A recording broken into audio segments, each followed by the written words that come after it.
Selamat pagi Bapak Ibu Saudara-saudari sekalian. Puji Tuhan karena Bapak Ibu Saudara-saudari sekalian masih diberikan kesempatan oleh Tuhan untuk menyaksikan Light of Revival pada hari ini. Dan kita boleh bersama-sama menyaksikan pemeliharaan Allah dalam kehidupan kita. Kita masih diberikan kehidupan hingga dengan saat ini. Karena itu mari kita menyambut pemeliharaan Allah itu dengan pertama-tama merenungkan firman Tuhan untuk menuntun kehidupan kita. Bacaan pada hari ini terambil dari Kejadian pasal 8 ayat 1. Maka Allah mengingat Nuh dan segala binatang liar dan segala ternak yang bersama-sama dengan dia dalam bahtera itu. Dan Allah membuat angin menghembus melalui bumi sehingga air itu turun. Allah punya waktunya sendiri, taatlah. Bapak Ibu, saudara-saudari sekalian, sebuah kisah di awal dunia yang banyak diceritakan di berbagai legenda, berbagai kisah-kisah dari peradaban di dunia ini adalah tentang air bah atau sebuah banjir besar yang melanda dunia.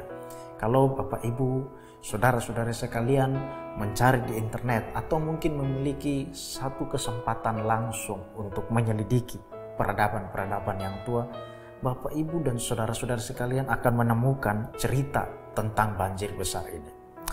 Kitab suci menyatakan ada seorang bernama Nuh yang diselamatkan oleh Allah dengan cara memerintahkannya untuk membuat sebuah bahtera atau perahu besar.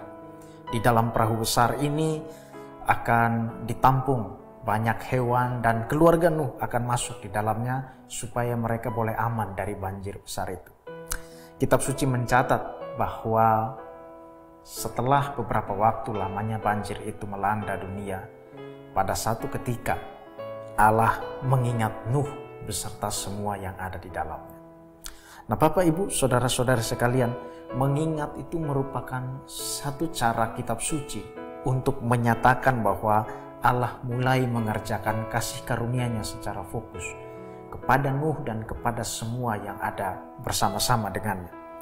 Air bah yang melanda dunia itu terjadi dalam waktu yang lama, tidak singkat.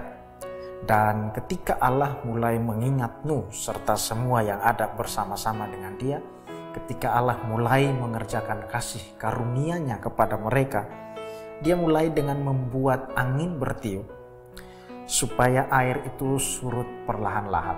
Dan setelah air itu surut, Nuh dan semua yang ada bersamanya baru bisa keluar dari bahtera dan menikmati daratan yang baru.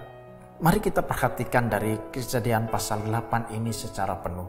Kita akan melihat bahwa penulisnya berkali-kali menyebutkan sekian hari, sekian bulan, sekian tahun. Apa yang bisa kita lihat dari sini?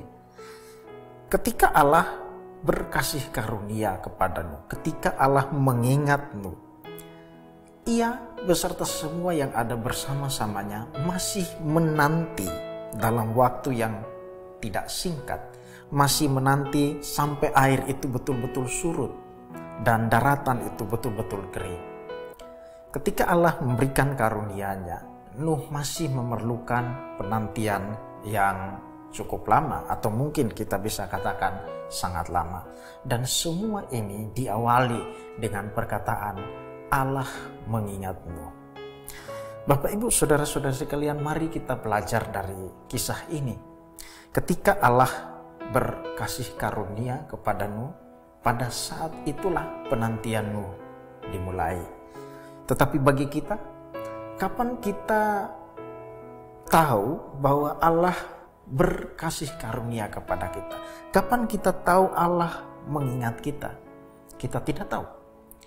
Dalam hal Nuh, kita hanya membaca setelah banjir besar itu, setelah dunia terendam dengan air, pada satu ketika ditulis, maka Allah mengingat Nuh. Tidak ada waktu spesifik yang disediakan kapan Nuh bisa tahu kapan Allah mengingat dia. Tetapi Allah memiliki waktunya sendiri. Yang terpenting adalah penantian Nuh itu terjadi karena dia taat kepada Allah. Demikian juga dengan kita ketika kita melakukan kebenaran, ketika kita hidup di dalam ketaatan, maka penantian kita pasti akan ada akhirnya dan ada artinya. Penantian itu tidak akan menjadi sebuah penantian yang kosong. Kita membaca kisah Nuh ini dan kita bisa berkata, Nuh bisa menunggu demikian lama karena Allah pasti akan menyelamatkan dia. Tetapi coba kita tempatkan diri kita di posisi Nuh.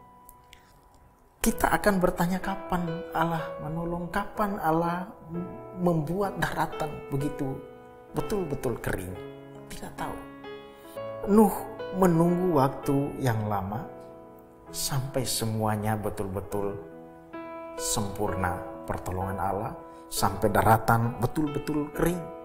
Demikian juga kita tidak bisa tahu kapan Allah menolong, kapan Allah mengingat kita, atau kapan Allah berkasih karunia kepada kita.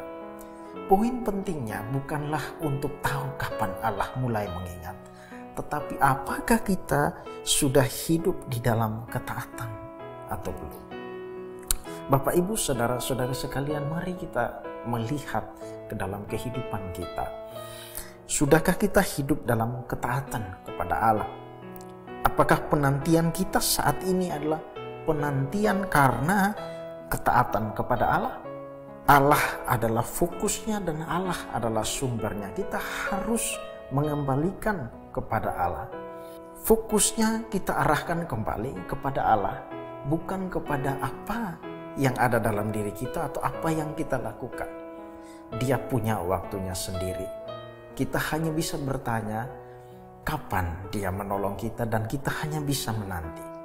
Tetapi sekali lagi yang harus kita perhatikan juga adalah apakah penantian ini terjadi karena ketaatan saya, karena saya hidup dalam kebenaran atau tidak.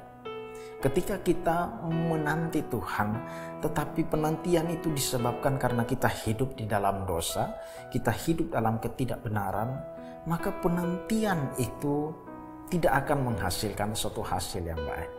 Penantian Nuh adalah satu penantian karena ketaatan kepada Allah, karena dia melakukan kehendak Allah. Kita bisa bayangkan bagaimana Nuh menghabiskan penantiannya di dalam bahtera. Dia hanya melakukan rutinitas dari hari ke hari untuk merawat semua yang ada di dalam bahtera.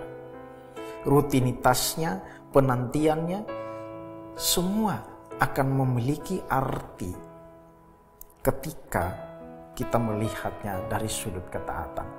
Ketika kita melihatnya dari sudut Nuh melakukan kebenaran, maka penantian dan rutinitasnya itu pada akhirnya akan mendapatkan satu penghiburan besar ketika dia bersama-sama dengan keluarganya dan semua yang ada dengan dia bisa keluar dari dalam bahtera.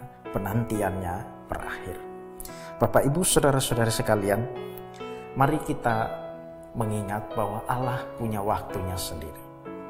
Tetapi mari kita juga mengingat bahwa kita harus taat dan kita harus hidup dalam kebenaran, supaya penantian kita terhadap pertolongan Allah ada akhirnya dan ada artinya.